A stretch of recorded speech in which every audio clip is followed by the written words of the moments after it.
Hello friends, and welcome back for another episode of Indie Impressions. My name is Nick, and today we're going to be checking out a little experimental first-person game called Composition 62. I hesitate to call it a first-person shooter, although this is very much the traditional first-person shooter perspective, isn't it? We've got the walking and the gun bobbing, and even the firing of such weapons that you can see here. But that is not actually necessarily the focus of what we're looking at today. It's actually a little bit more interesting than that.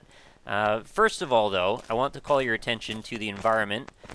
Fairly standard scene that I think a lot of people have seen in games if you've played over the last, 20 years. It's basically trenches, as you would find in warfare. And this is a thing that is, like I said, not completely alien to gamers. I think we've been in very similar environments to this very many times. In this case, though, it's a little bit modified. It's a little bit more creepy. It's a little bit more almost horrific in a way. I mean, not that the actual act of being in a trench in real life isn't horrific. I'm not trying to marginalize or even address that topic really per se. I'm just talking about from the perspective of a gamer playing a war game. This is very much something a little bit more abstract and sort of appealing to our fears in that, like, when would there ever be these slatted boards going all the way up into the sky like that to the point where you almost can't even see them anymore because of the draw distance fog. And in fact, there is some fog. So let's walk around a little bit. We've got some pretty standard marshy ground beneath our feet, making a slopping sound as we walk. And we've got a very foreboding atmosphere, one that makes you wonder, what is really the message here? Well, the first message that I would come across if I was thinking critically about this situation is, well, the futility of war, depression, the nature of mankind, all of those things come into question very quickly when you find a human being put in a position like this. And you may be wondering, what's up with these lights in the sky? Well, if you sit and you look at them for a while, in a sort of a slow building method, some sound effects actually pop in a little bit more like maybe a chorus of angels singing down to you or something like that. This is, I guess, the soldier lifting his head to God and looking up in the sky and asking why. Why does this whole thing need to happen? And it's kind of an interesting premise that this could even be a thing, a detail that is addressed. Because all of a sudden it elevates us from this very much robotic character just meandering about, an arm with a gun, with a camera for a head, wandering about in this very sad artificial setup of like almost a cross-section set of trenches, to all of a sudden we have some wonders, some hopes, some ambitions. We are actually autonomous, perhaps, because we actually dream of a life outside of this situation. So right there, that's saying something. But the second little bit of what makes this a game that I wanted to cover on the channel is, well, we're going to perhaps run into this randomly. I'm not sure exactly when it's going to happen, but there will be another character eventually that we'll run into, and I'll explain why that's a big deal when we find that person. I don't see them yet. I may also have just turned in a circle and walked back down the same pathway that I came from in the first place. It's very hard to tell. There's no markers in the world of Composition 62, and I think that is very much by design. I think in this case, again, futility of war, very homogeneous, very depressing, and things that are homogeneous tend to be depressing. Things that have character tend to elevate them. So in this case, I think we're going for the most extreme example of what we can come up with. So there we are. There's our character on the other side. Now, the thing about this character is, this is actually another, well, would normally have been another living human on the other end of this avatar. In this case, it's actually me with the second tab of Composition 2, or Composition 62 open in my browser.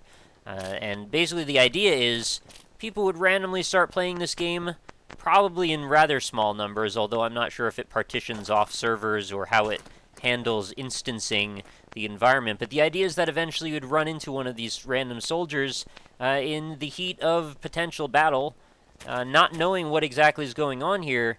Well, the only way you know to interact with anything in this game is to shoot. And you probably heard the double shot there.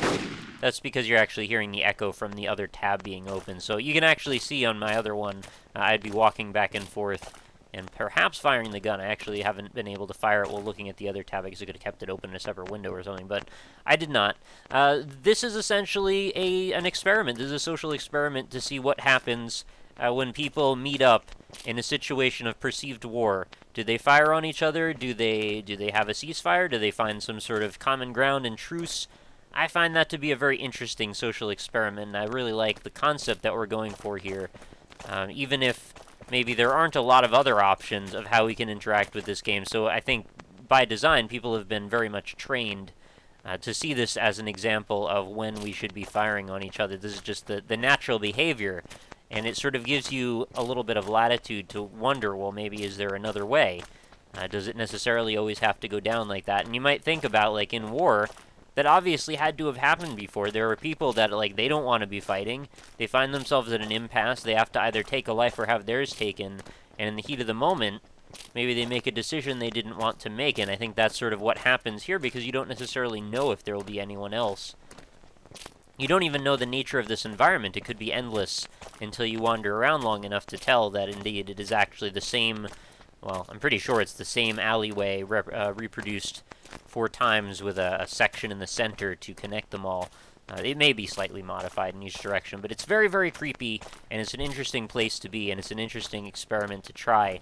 And it reminds me, there was another game I played where you wander into a cave, and there's like a lot of ambiguity about it, and you end up, well, I don't want to spoil the thing, but you end up making some decisions that shape the way the next person goes through the game, and I think this is sort of a similar concept here, although maybe a little bit less in depth in its execution. But this is something that I'd like to see expanded in a way. I think there's a lot of fertile ground for how people can interact anonymously with some sort of a guiding premise, and I think we see a lot of things like this in a game like maybe Dark Souls.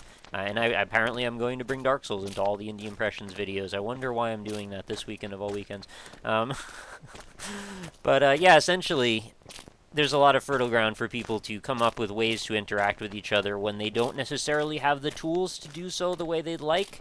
It results in some emergent moments that I think are very cool, and I like seeing how people react to things like this. So let me know what you thought. I'd love to hear your opinions of Composition 62 in the comments. I know I kind of covered a wide range and spectrum of different ideas that you could necessarily have opinions on, so feel free to jump in anywhere you want and let me know what you think. And I guess I'll just kind of stop wandering around and let the beautiful spaceship in the sky, or whatever it may be, play us off for another day. So thank you everybody for watching. Be sure to leave some comments, some feedback. I'd love to hear from all of you.